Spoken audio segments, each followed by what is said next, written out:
Mass DOT leadership and folks who have been working really closely on this project, as well as members of the governor's staff as well. We're excited to kind of walk you through an overview of the project and some details on our grant application for the Allston I-90 multimodal project. And I'm just going to hand it right over to Quentin Palfrey, the governor's director of infrastructure, and he can kind of give you all a setup on our strategic thinking, and then Highway Administrator Jonathan Gulliver will walk you through a little bit more detail before we open it up to Q&A. Hey everybody, thank you so much, Alyssa, and thanks so much everybody for joining us here today. I wanted to begin with a big thank you to this group. As I sort of look around the screen, this is a community of people who has been driving this project for a very long time. And this is a very exciting moment in that journey. I also want to thank our partners in the city of Boston, at Harvard, at BU, in A Better City, in the task force, for all of the work on this project that's taken us to this really important moment. It's been a very exciting collaborative effort, and we really appreciate the team effort that has gone into that. And of course, also want to thank and acknowledge the leadership from MassDOT. This is an extremely important priority for Secretary Fiandaca, for Administrator Gulliver, who you'll hear from in a moment. And it's a very important project for Governor Healy and Lieutenant Governor Driscoll. So for those of you I haven't met, my name is Quentin Palfrey. I'm the Governor's Director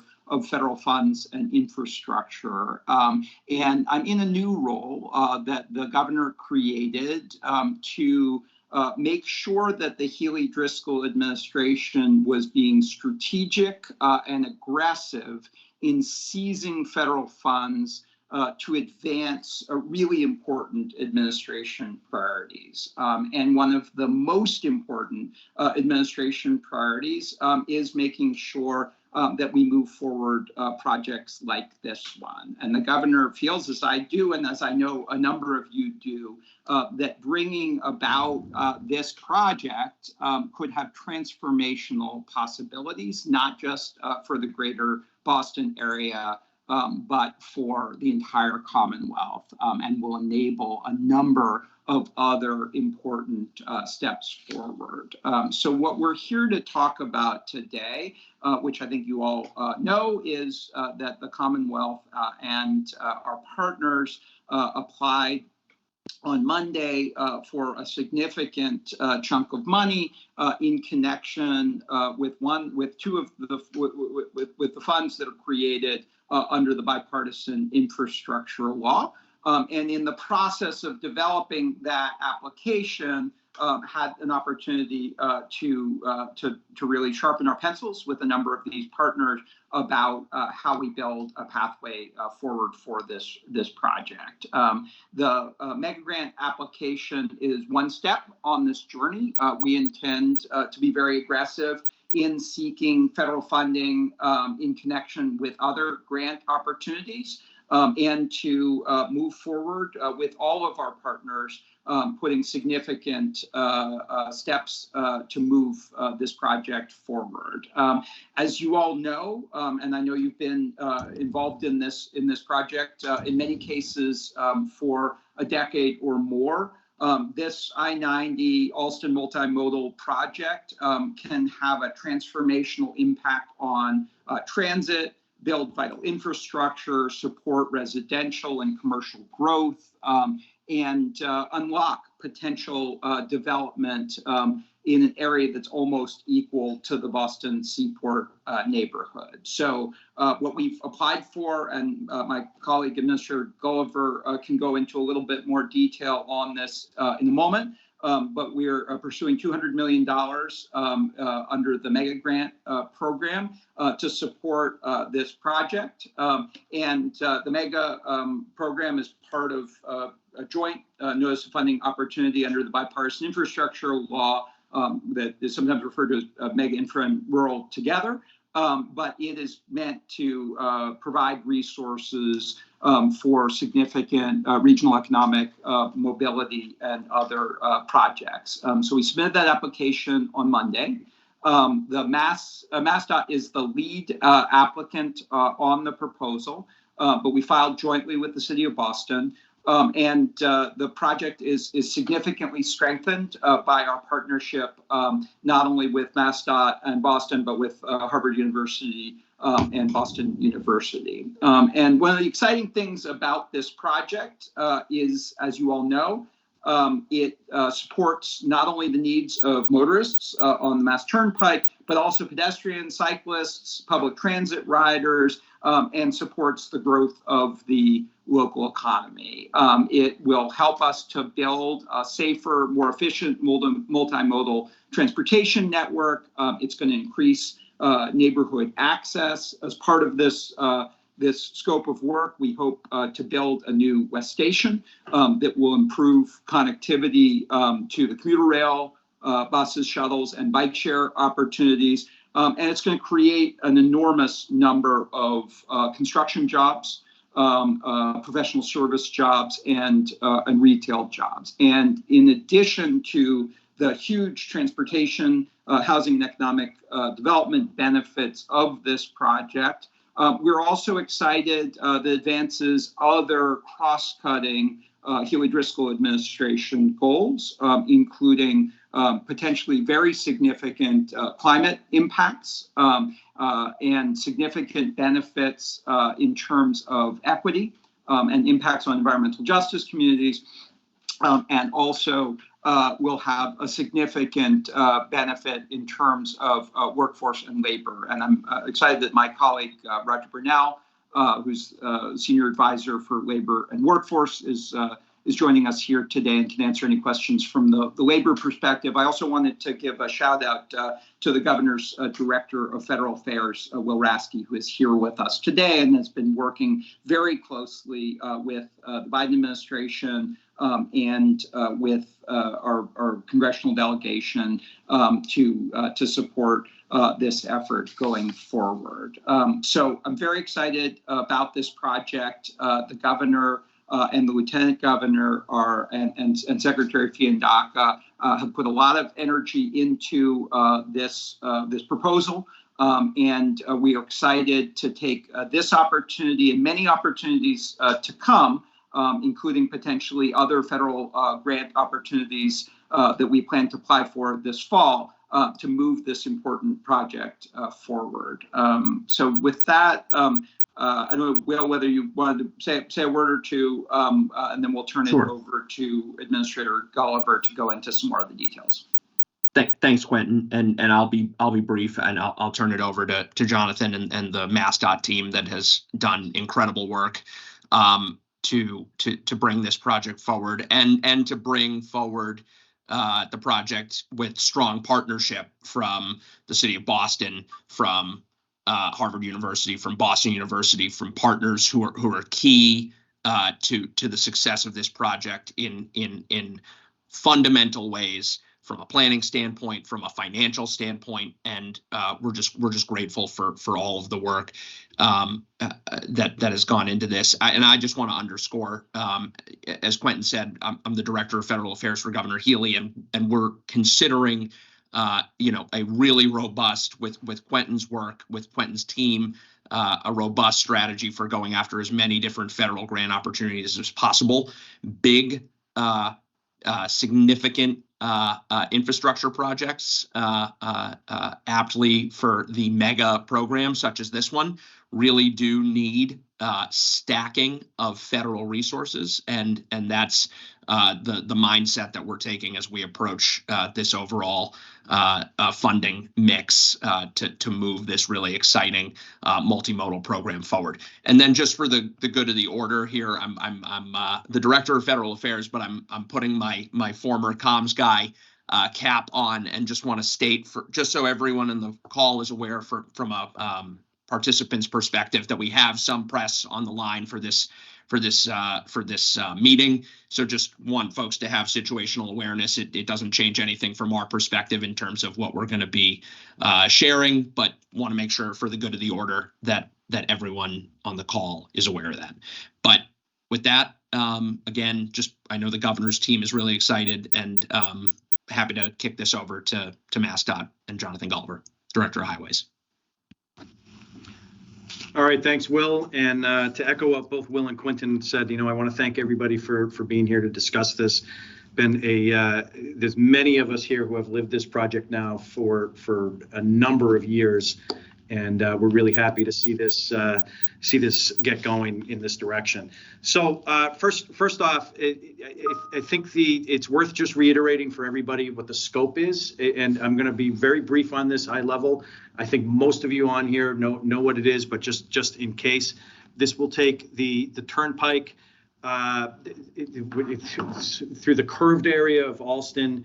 It will ground it. So this is a alternative that we selected now a couple of years ago.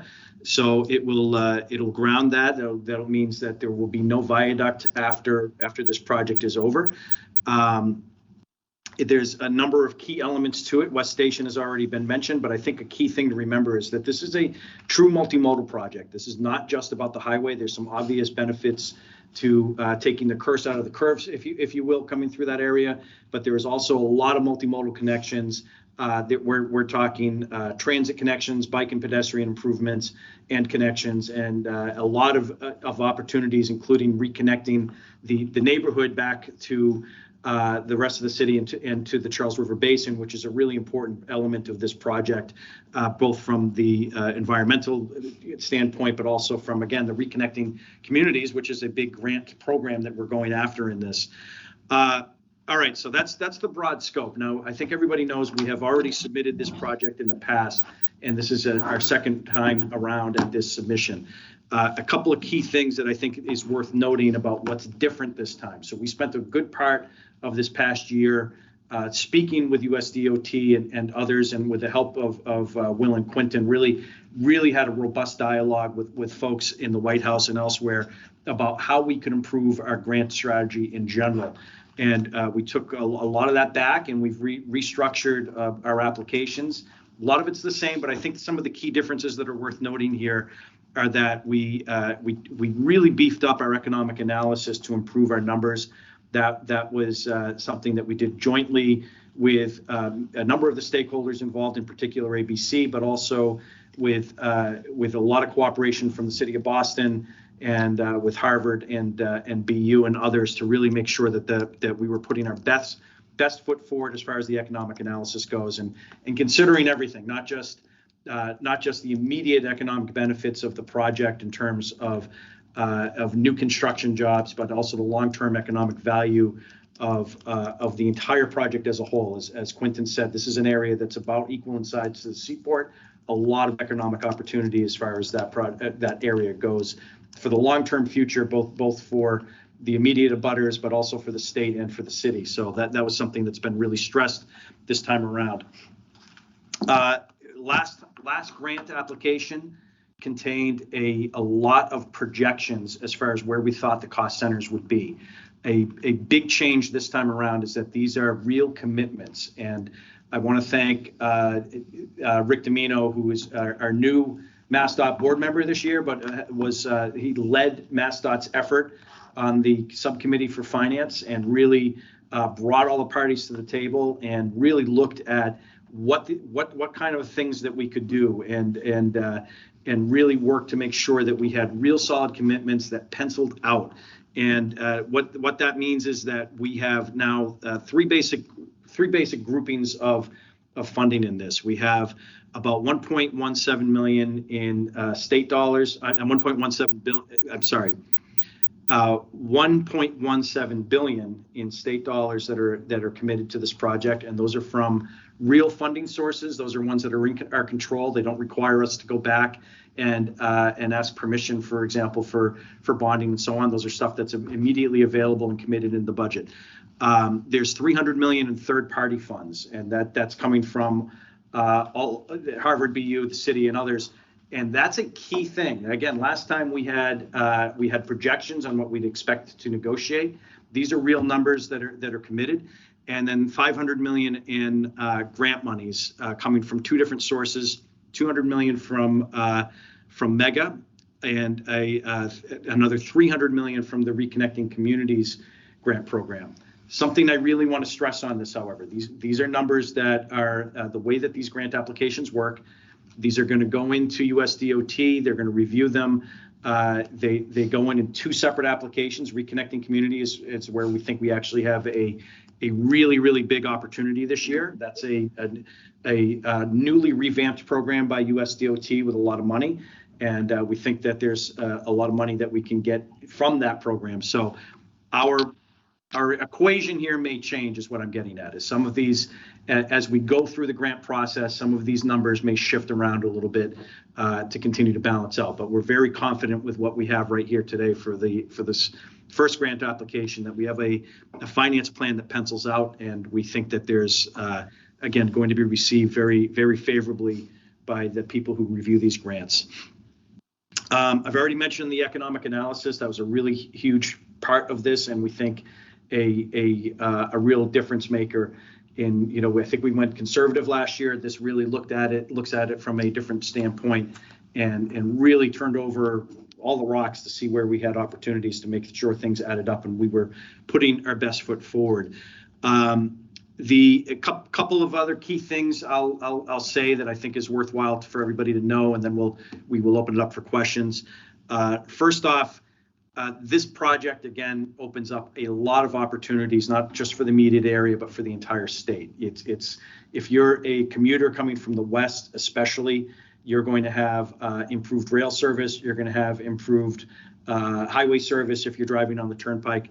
And something that we have long looked at with this project is that it opens up a lot of opportunities with regards to West-East Rail, and it sets us up for success in the future with that particular program. And there's a lot of people working hard on bringing that to the next stage right now. So we are already anticipating it, and we're making sure that this project is going to be able to deliver on that.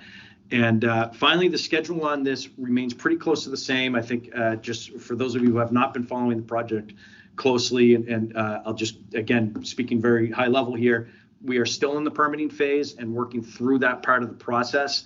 If everything works out the way that we expect it to, USDOT will start giving us answers on the grant application sometimes towards the end of the calendar year.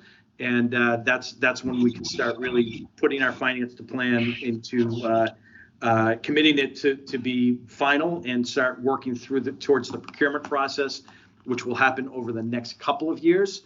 And then what we expect is that the meaningful construction will start happening somewhere around, I think we're at 2027, 2028 timeframe, guys. Early 27. Yeah, so 2027 is when actual construction would start. That doesn't mean that there won't be any early action. We're eyeing some early action work right now that we think we can move forward over the next 18 months to 2 years, and you'll probably see some of those advance as well. And our goal is to, again, really make sure that this project ticks off all the boxes and is continuing to advance. And I can't thank some of the players here that have been working with us closely over the last few months enough. Quentin and Will have really been really driving the discussions forward, and have gotten us to this place, and that's really important. And again, I already mentioned our board member Rick Domino, who really led the finance team to get this to the finish line. Those were all incredibly important steps that we really needed. And finally, our third-party partners in this, Harvard and BU, have been really willing to discuss all the aspects of this to make sure that we get to a good place.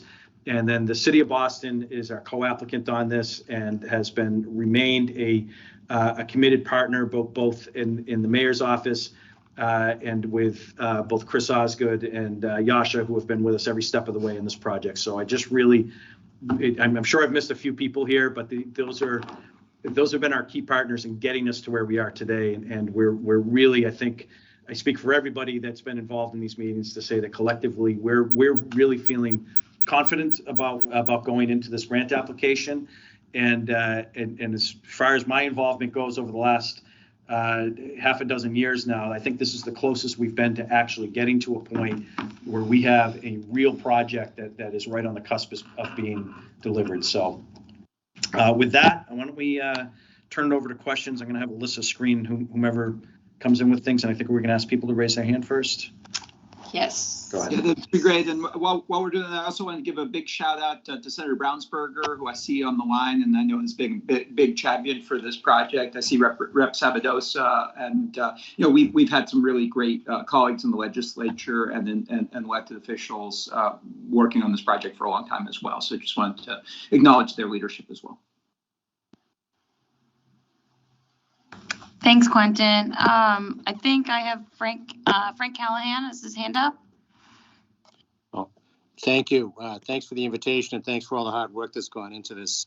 I just had a question on the application process. I'm assuming that it has a lot of the labor standards in there that President Biden and the Biden administration is putting forward to improve our chances of securing the money, the funding, such as project labor agreement, registered apprenticeship, and so forth. Yep, that's correct, Frank. And Roger and Quentin, I don't know if you guys want to, Roger Brunell it is, I don't know if you guys want to add to that, but we had, I know we added into the application that the PLA is our intent to have this as a delivery requirement. So there's, I think there's a lot of opportunity here on the labor side. Roger or Quentin, you want to add to that? Yeah, I'll step in. Frank, this is a 2 grant process. So we have the mega that we're applying for, but the reconnecting communities is another one where I think that maybe I see Mary Vogel and Shamia Turner from Policy Group for Tradeswomen's Issues and Building Pathways, respectively, that we can have a discussion with that application as well. But the labor standards, the basic labor standards are there. But I think we can further the conversation with Mary and Shamia and yourself. Thank you. Awesome. Thanks, Frank. I have Harry Madison.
So Harry, that was a lot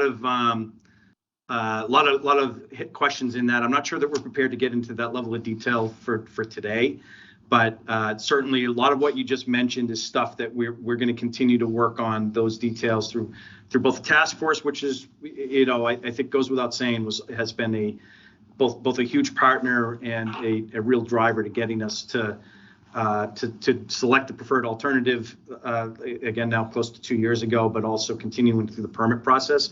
So those discussions on scope details are going to continue, but I think, as you know, as part of the task force, there's already a lot of settled issues that are significant multimodal improvements in and of themselves, and we think there's some more opportunities going forward to settle some of those. Something else I probably should have mentioned in the beginning here too is we're going to be speaking very high level about the grant. Something that we need to be respectful of, and this is similar to where we were last year, is that there's a process that USDOT goes through. We want to maintain our competitive advantage as much as we can. So we can't necessarily, there's going to be a number of things that we can't give you like very specific detail to. We want to respect USDOT's review process. They will post all of the grant applications once they've done their initial screening, and it'll be open for public review then. You can see all the details that we're not able to get to today. But I do want to note that we're going to be holding back a little bit, but because we're doing that because we want to make sure we're putting our best foot forward. We don't want to compete against ourselves, so to speak, here and reduce our advantage. But we certainly can answer questions, any specific questions, as detailed as we're able to. Yeah. We do want to share the details as much as we can. It looks like next we have Mary. Good morning, and again, thank you for hosting this meeting today. I just wanted to follow up on the remarks from Frank Callahan and echo what I had said at the meeting about the Cape Cod Bridges projects, and that is in the project labor agreements, as we did with the Mass Gaming PLA and other public PLAs as well as private PLAs, making sure, particularly for a project this size, that we have best practices employed to ensure that we're creating a more equitable construction workforce to, do the work on this project, which would include an access and opportunity committee to monitor compliance with workforce participation goals, as well as WMBEs, requiring respectful workplace training on the site, which deals not only with new entrants coming onto the site, but making sure that people feel welcomed and comfortable on the site, which leads to greater retention.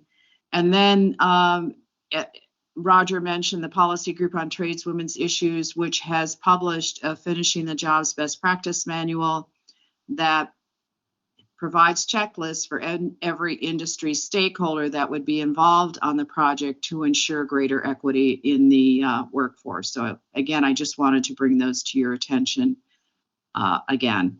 So thank you for hosting this. Yeah, thank you, Mary. It's Roger. That's one of the things that it's no secret that the Biden administration wants to see opportunities go to underserved communities. And looking at the application, that there are economic justice communities and environmental justice communities involved with this, and leveraging the availability to give those opportunities out in this application and this project is going to be a win for the whole project. And people such as yourself, Frank, and Shamia are hopefully going to be part of the process and helping craft how this moves forward.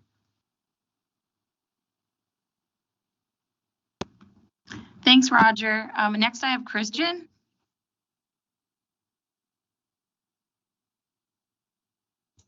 Thanks. Can you all hear me? Yep, you're good. Okay, thanks. So I was wondering if you could tell us where things stand with the environmental review. There was a public meeting, I think almost a year ago, saying that there would be a draft environmental impact report expected sometime this year. So that's one question I have. And then specifically, I'm curious about the climate modeling that's being done. A lot of the planning for this project predates the Global Warming Solutions Act. But the latest iteration of the state climate plan is actually going to require a significant reduction in highway motor vehicle traffic. And the city of Boston's climate plans require an even bigger reduction in motor vehicle traffic. So I'm also curious if the environmental review is doing modeling about how much this project is going to advance those goals. Thanks so much, Christian. I'm going to hand it over to Mike O'Dowd on the DOT team. Good morning, Christian. Good morning, everybody. So with regards to where we stand currently with the status of the environmental permitting, as you mentioned, Christian, back in the end of 22, we had filed the notice of project change on the MEPA side of the house. The Secretary of the Environment issued a scope, and we are now moving forward with the development of a supplemental draft environmental impact report in conjunction with a draft environmental impact statement to address NEPA policies. Included within that will be analysis on climate change issues in conformance with the state environmental affairs policies and procedures. Thanks, Mike. Also, just wanted to add in one element. I mentioned earlier, the governor had created an all-of-government effort to advance, federal funds to advance administration priorities. One of the first things that the governor did, in addition to that, was appoint a climate chief at the cabinet level to drive an administration-wide policy on climate. And to make sure that that's incorporated into all of our activities. And DOT is working very closely with the climate chief on making sure that we are advancing our climate goals through big projects like this and in everything that we do. So that's front and center for the governor and the lieutenant governor. And as you say, the multimodal aspects of this program, encouraging more access to transit, pedestrian access, bicycle, a whole series of things, and opening up greater transit opportunities for the whole state is a big part of why we're driving forward this project. So in addition to the work that is being done internal to MassDOT and to the project team, on making sure that we assess the climate impact, this is also part of a broader all-of-government strategy to advance those climate goals that's being led by the climate chief. Thanks. Thank you, Quentin. So next we have a question from Bruce Moll. Can you hear me okay? Yeah, it's a little echoey. Okay. I have a pretty simple question for Jonathan. The money from the other partners, can you break that down? And you said there are others beyond Harvard, BU, and the city. Could you specify who that is? City and Harvard. Yeah, you know what? I'm not gonna, Bruce. It's 300 total. And it is Harvard, BU, and the city are the stakeholders. There's a mixed fund there. I'm gonna ask Chris Osgood or somebody from Harvard if they want to comment on the specifics of that, though. I want to respect their own process here. Thanks so much, Jonathan. Bruce, thank you for the question. I'll start, and then if folks from Harvard or BU want to follow. The city's commitment has two portions. One is a direct commitment of $100 million towards the Allston multimodal project to put that in in scale that is roughly equivalent to the construction cost of the local streets that we build through this project. There's a second portion, which is really building on this shared view of the economic redevelopment potential of Beacon Park Yard, and that is a commitment of Harvard and the city to collaborate on an additional $100 million of investment through a set of value capture mechanisms to be determined. So that the specifics of that are to be worked out, but those are essentially the two components of the city's investment: the direct $100 million investment and the shared investment with Harvard. And I'll turn it over to Harvard and BU if they want to comment on their portions. Hi there, it's Morgan Harris from Harvard. I'll just add that in addition to what Chris outlined, the university was very pleased to increase its support for West Station. We had previously committed $58 million towards a multimodal station, and that was increased to $90 million as part of this application. And I'm happy to share our letter of support, which outlines, some of the in-kind and foundational investments that we've made over the past 2 decades. Thank you so much, Morgan and Chris. We also have some of our comm staff on the line too, Bruce, that can connect with you as well. Thank you. Absolutely. Hi, this is Elizabeth Leary from BU. I can just echo, I suppose folks could probably do the math, but Boston University has increased their commitment. We had a prior commitment for $8.3 million towards West Station, and we've increased that to $10 million. So we've also made some land available, which is going to help get the viaduct down and get everything to grade back in the throat section. So that's not new news. That's sort of old news. The new news is that we've increased from 8.3 to 10 million. And just something worth noting for everybody too on this. This is the largest commitment of third-party funds that at least anybody on our side can recall ever being made towards a large infrastructure project like this. So it's we're certainly something we're very happy about.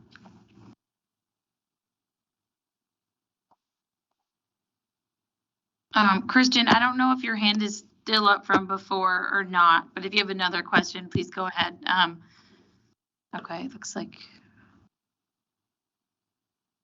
All right, we'll give folks a couple more minutes, give people time if they want to raise their hand. Don't be shy.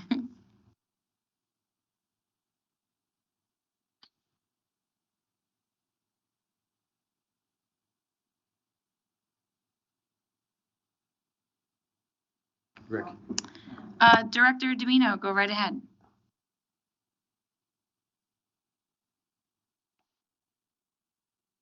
Oh, I think you're on mute. Thank you. I just wanted to first of all thank the MassDOT team and Secretary Fiandaca and our federal leaders, Quinton and Will, as well as the governor and the lieutenant governor. As they all mentioned, this is a significant step forward in advancing this project. And I can tell you that the team with the city of Boston and with Harvard and BU were incredibly collaborative and engaged in helping shape this application in significant ways. And as Administrator Gulliver mentioned, this application is, from my perspective, incredibly sound. It's well done. It's a strong application. It gives the Federal Highway Administration a real opportunity to consider. And as mentioned, we are going to be actively involved with the Reconnect application as well. And as Jonathan outlined in the finance plan, there's a clear roadmap relative to how we both leverage the unprecedented private party contributions established in this a very significant infrastructure project, and at the same time look to leverage federal and state funds to ensure that this project moves forward and we're in a position to put a shovel in the ground in early 2027. So stakeholder engagement is now both important relative to the ultimate design and completion of this project, but equally important in terms of our ability to leverage stakeholder support as we move forward with the federal government's application process, as well as the continued collaboration, and as Will mentioned, and as Alyssa has worked so hard to do, collaboratively with our local elected officials. The local elected officials are kind of, as everybody on this call know, essential to this project's success. And they have been incredibly helpful. Our representatives and senators, our city councilor, and of course the mayor, and as well as our colleagues from the city of Cambridge. They continue to be supportive. We've been able to be in great communication with all of those colleagues. And now, as we work, we need to continue to advance our cause and our interests with our delegation, as well as our friends and colleagues in the Biden administration. And it's our intention to do that, but we'd like to do it with all of you too. So that's why this meeting in a way is a kickoff of that effort. I want to thank Alyssa for organizing it. She's a very capable and wise woman that knows that stakeholder engagement helps makes projects like this successful. So it probably should be noted that we'll probably ask to meet with you a few more times related to the effort of successfully achieving federal funds. I know that the task force will be busy dealing with design and important questions about what this project ultimately looks like, and that's absolutely warranted and really important.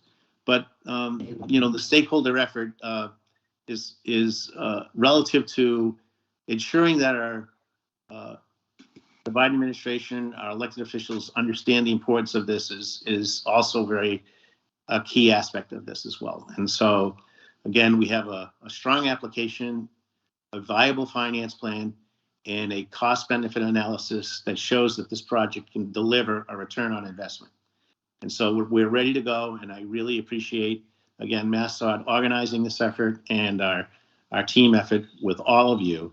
And thank you so much for making this project more viable today. Yeah, I just want to take a moment to thank you, Rick, for your leadership on this project for many years, both at A Better City and now as a member of the board of directors for the MBTA. Your leadership has been tremendously valuable over the long period of time and definitely in the sprint to get this application together and bring the stakeholders together. And just to underscore a couple of the pieces that you mentioned here, I've been asked a few times over the last couple of days, what's different this time? How is this application different? And I think that there are a couple things here. But the main one is everybody's rowing in the same direction. This is a collaborative effort where the task force is an extremely important part of that, and we're counting on you to work with us going forward to make this transformational possibility a reality. But having the state and the city and the business community, Harvard, BU, all of the stakeholders on the task force working together, that's what's going to make a difference in moving this project along, whether it's this grant, the next federal grant we apply for, or the series of commitments that we're all making to drive this conversation forward. You also highlighted a couple of other things. I really appreciate the work that was done to sharpen the benefit cost analysis that's going to significantly help with this effort going forward, and to make the finance plan way more concrete. So this is a new day on this project, and we're very excited to sort of, as you say, Rick, sort of kick off a new phase of this effort. Thank you, Quentin. Thank you. Christian? Hi, thanks. I didn't have a question before, but then I decided I did have one, so thank you. I think this is probably a question for Quentin. So, the mega, this program has about, $1.5 billion worth of funding. Last year, the states requested $35 billion in dozens of applications. So it's very, very competitive grant program. And I'm curious about how the state strategizes which applications to pursue and thinks about the fact that if this project does win this funding, that will probably reduce the probability that Cape Cod receives funding, for instance, and reduce the probability that the MBTA, which has billions and billions of dollars of repair needs, will reduce funding. So I'm also curious about how MassDOT picked these three project applications for this year's round of funding in particular. Thanks so much, Christian. I appreciate that. And so the Healy-Driscoll administration has been incredibly aggressive in pursuing federal funds to advance our priorities across the board. This governor really wants us to be aggressive in competing and winning federal money. And that's part of the reason for creating my role in the task force on federal funding and infrastructure, reporting directly to the governor. And to put a really excellent leader in Will Rasky, boots on the ground in Washington, interfacing with the Biden administration and the delegation to really advance these priorities. So we're being very aggressive in pursuing federal funds. And as you say, On the day that we applied for this, we applied for 3 other programs in connection with the Inframega Rural programs. We applied for the Cape Cod Bridges. We applied for the North Station Drawbridge, which was an MBTA application, and we applied in the rural bucket for a really important project out in Williamsburg. We, in the last week, applied for a number of grants in connection with the Connect program, put in a letter of intent relating to an important NOAA pool, and we will continue to be extremely aggressive in unlocking the transformational possibilities of the bipartisan infrastructure law, the Inflation Reduction Act, CHIPS and Science, and ARPA.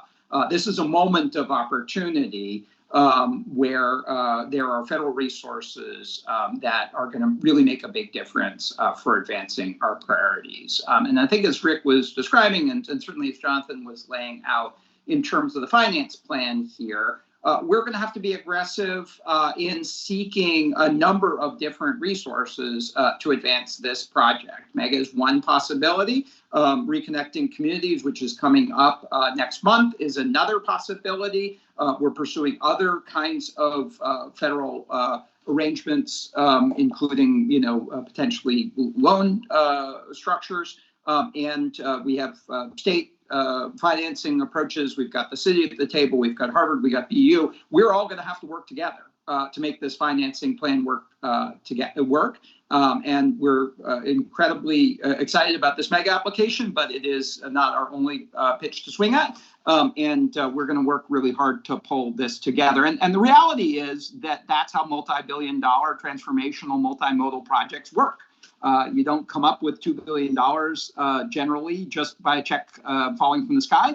You have a series of partners committed to making a project work, and you bang away at it in a bunch of different ways. So we're very excited about this possibility, but it's certainly a long-term effort that we're going to pursue from a number of different angles. And we're really excited to have this multi-stakeholder coalition at the table as we do the hard work of coming up with the money to fund this important project.